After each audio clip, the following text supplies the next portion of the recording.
MS Now's Will McDuffie is at the Villages talking to voters. Also with me, Bill Kristol, editor-at-large for The Bulwark. So, Will, what have your conversations been like with Trump supporters there?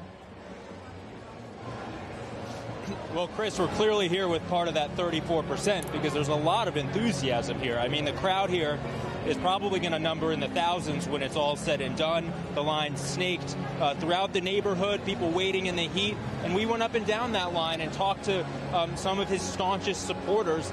And look, they understand the economic impacts of this war. They feel it themselves at the gas pump and other places, but they trust President Trump. They think that he will do good by them and end this war at some point. They believe in the war and trust that he's going to help bring prices down eventually. Let's take a listen to a couple of our conversations. I think we're going through a little difficult time right now, but it's given the circumstances, I think overall it's very, very good.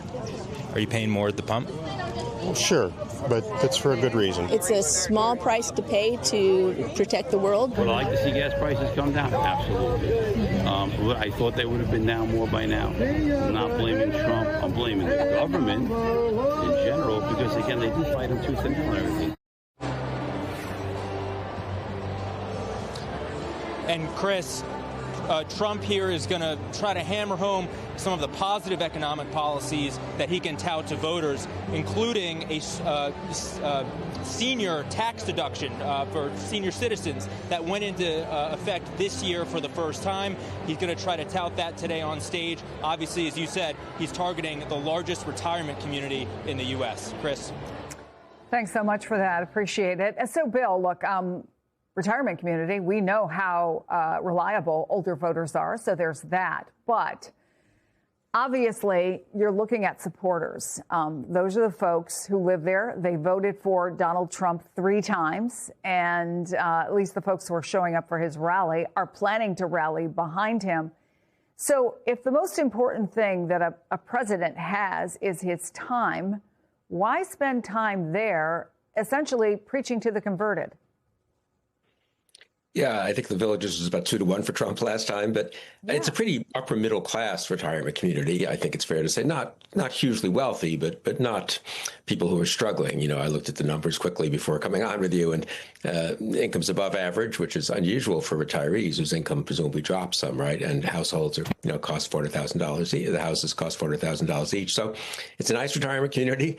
That's great. They're entitled to be for Trump. Trump's entitled to go there and get them to rally. But these are not people who, are parents living paycheck to paycheck with 2 or 3 kids, driving to work maybe 30 miles each way, then driving, the other parent maybe driving the kids around to various lessons and, sports, events and so forth, right? I mean, these people are living in a planned community where they're not commuting, et cetera, to work. So I think it's a good, if you were picking a place, I'm not saying this is the way they did it, but if you were picking a place where people would not have gas prices at top of mind, this would probably be it. I mean, one thing I'm struck by is Trump's line, which I think he's having some success selling to his supporters, that, this is all, we're fighting to stop Iran from getting a nuclear weapon.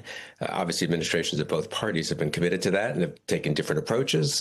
Obama did negotiate a deal, which he hoped would slow down their progress and did for a while. There was bombing a year ago, which really crippled their progress. There was a ton of bombing a month ago that further set back their efforts. It's unclear, honestly, just from an analytical military point of view, what further. I mean, they've been set back a lot, right? And if they start to develop nuclear weapons again, we will know, and Israel will know, and they'll be vulnerable to us again. So why the war has to continue additionally after 2 months, because to stop Iran from getting a nuclear weapon is very unclear, honestly. And I think that's an argument that's not working very well with the majority of the American people. We know that from the polls. But final point, to your question, look, Trump's politics very much is dependent on shoring up his base. He thinks he can afford to lose a lot of those soft voters. Maybe they'll come back in the midterms or certainly by 2028. But he needs to make sure his voters, some number, the bulk of his voters stick with him. And I think that's what they're focused on. Think of all the things they're doing, the DOJ indictment of Comey, all the, keeping up the assault, the mass deportation agenda. I mean, they're not playing for the swing voters. He's reinforcing, solidifying his base. It was interesting, though, Bill, the chair of the Republican Party of Florida, which is helping actually organize the event today, told Politico, quote, "I don't think Florida is really in place, so I don't think there is going to be much need for the president to be here." I mean, could there be some polls we don't know about that maybe suggest some leftward movement that the White House is worried about? Or is it his folks don't want to send him to another place where he might not draw a big and supportive crowd? Is there something else at play here besides shoring up his base?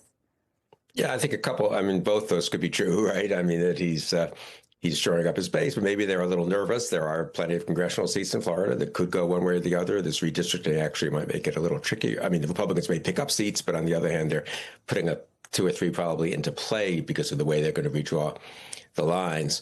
But I mean, look, the other thing is, as you know, better than I, in this age of modern television and of course the internet, these visits are, you go to in the old days, you went to a place and it was really about the local media, and it really mattered where you were. I remember in the campaigns I was involved in, one thought, and I think there was data showing this, if you went to a particular locality, somewhere in Michigan, let's say, it would help you in Michigan for at least a while because, it got so much coverage there. That's not quite the way it is now. Everything he says will be, broadcast, or clips will be shown of it nationally. So I suppose from his point of view, it's Florida. It's close to where he wants to end up, in Mar-a-Lago, I suppose, for this weekend. And it's going to be a friendly crowd, and it will look good. And so Trump supporters elsewhere in the country will see it. I think a lot of it is that, though. Don't you think? It's not just the base in Florida. It's reassuring his supporters around the country that, hey, look, he's out there. He's speaking to people who kind of look like us, if I can put it that way. Upper middle class retirees, but younger retirees mostly in a Sunbelt state. And he's getting a good reception. I think they want that. After all the troubles they've had politically in the last month or two, that's the image the White House wants, I suspect. Yeah, and we know Donald Trump believes in the power of a good visual. So, Bill Kristol, thank you.